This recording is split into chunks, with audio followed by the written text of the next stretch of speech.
सब क्या है? देखिए, आज देश के प्रधानमंत्री आदरणीय नरेंद्र मोदी जी का एक तो मन की बात कार्यक्रम था।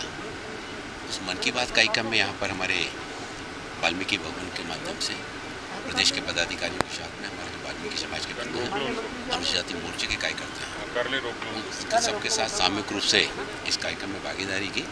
वहीं केंद्र सरकारी की जो अनुसूचित जाति समाज के लिए योजनाएँ हैं, उन योजनाओं की जानकारी हमारे बंधुओं को मिले ताकि उसका लाभ ज़्यादा से ज़्यादा संख्या में वो लोगों को जानकारी देकर उसका लाभ ले सकें। और दिव्यांगजनों के लिए भी सरकार के द्वारा जो योजनाएं बनाई जा रही हैं, अधिकांश मात्रा में दिव्यांगजनों को एक तो जो सहायक उपकरण वितरण करने का काम किया जाता है, वो सहायक उपकरण को मिल सके, फिर कौशल विकास के माध्यम से उनको प्रशिक्षण देकर और फिर उनको वित्त विकास निगम से लोन उपलब्ध कराकर वो स्वावलंबी बने। जब हमारा एक दिव्यांगजन स्वावलंबी बनता है तो वो पूरे परिवार के लिए एक गर्व का विषय हो जाता है। नरेंद्र मोदी जी के प्रधानमंत्री बनने के बाद 2014-15 से 10,000 से ज़्यादा और इस तरह के शिविर लगाकर 20 लाख दिव्यांगजनों को 1200 करोड़ रुपये की राशि से भी ज़्यादा का सहायक उपकरण वितरण करने का काम किया गया है।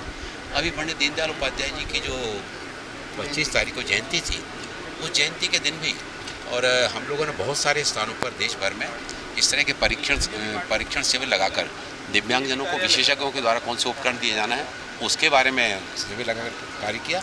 वहीं जहां पर पहले परीक्षण शिविर लग चुके थे, वहां सहायक उपकरणों के वितरण करने का कार्यक्रम भी किया। तो इसको हम लोग 7 अक्टूबर तक आदरणीय प्रधानमंत्री जी के जयंती से जो प्रारंभ हुआ है, 7 अक्टूबर तक इस काम को पूरे देश में करने वाले हैं। आप जिस डिपार्टमेंट से ताल्लुक़ रखते हैं उसी से जुड़ा एक सवाल था मेरा। राजस्थान की यदि बात की जाए तो राजस्थान में एमबीसी समाज है, मोस्ट बैकवर्ड क्लास, जिसमें गुर्जर सहित 5 जाति आती है।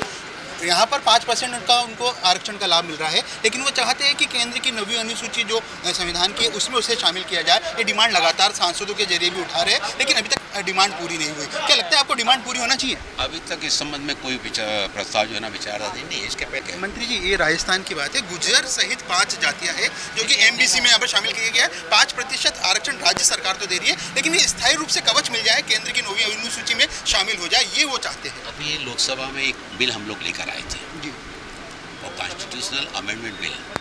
इस कॉन्स्टिट्यूशनल अमेंडमेंट बिल के माध्यम से जो महाराष्ट्र का मराठा समुदाय को लेकर आरक्षण को लेकर जो इशू था जी, और जिसमें सुप्रीम कोर्ट ने उस पर पूरी तरह से रोक लगा दी थी, इसमें हमारे विभाग की ओर से और सुप्रीम कोर्ट में एक रिव्यू पिटीशन लगाई गई थी। उस रिव्यू पिटीशन को भी जो है ना सुप्रीम कोर्ट के द्वारा खारिज किया गया था। तब लोकसभा में एक कॉन्स्टिट्यूशनल अमेंडमेंट लाकर राज्य सरकारों को ये अधिकार दिए गए कि वो अपने राज्यों की सूची में जो है ना भविष्य की सूची में नाम जोड़ने घटाने का काम कर सकती हैं, जिससे उनको रोजगार के क्षेत्र में, शिक्षा के क्षेत्र में और राज्य सरकार की अन्य योजनाओं के कल्याणकारी योजनाओं का लाभ उन सबको मिल सके।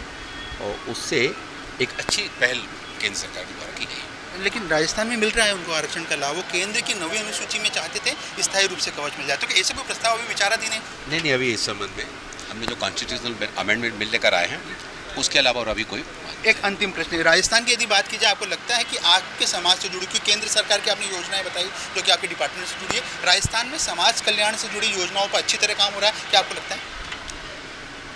राजस्थान से कई राज्यों में ये देखने में आ रहा है, केंद्र सरकार की जो योजनाएं बनाई गई हैं, उन योजनाओं का लाभ उन समाज तक पहुंचाने के लिए कई राज्यों ने तो नाम परिवर्तित भी करने का काम कर रहे हैं कि केंद्र सरकार जिन योजनाओं के माध्यम, जिन नामों के माध्यम से करना चाहती है, चलो ये भी थोड़ा बहुत एग्जाम्पटेबल होगा, लेकिन उस वर्ग के उन लोगों तक उस योजना का लाभ मिल सके ताकि सरकार की जो भावना है कि उनके अंदर आत्मनिर्भरता का भाव आए, वो स्वावलंबी बने।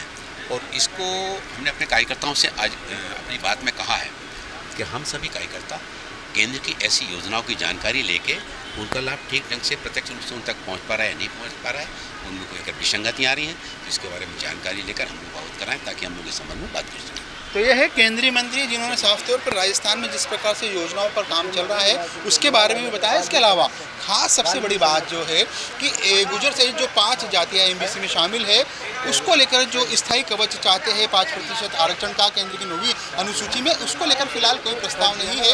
यह भी केंद्रीय मंत्री ने साफ तौर पर कहा। पीयूष शर्मा, ईटीवी भारत, जयपुर।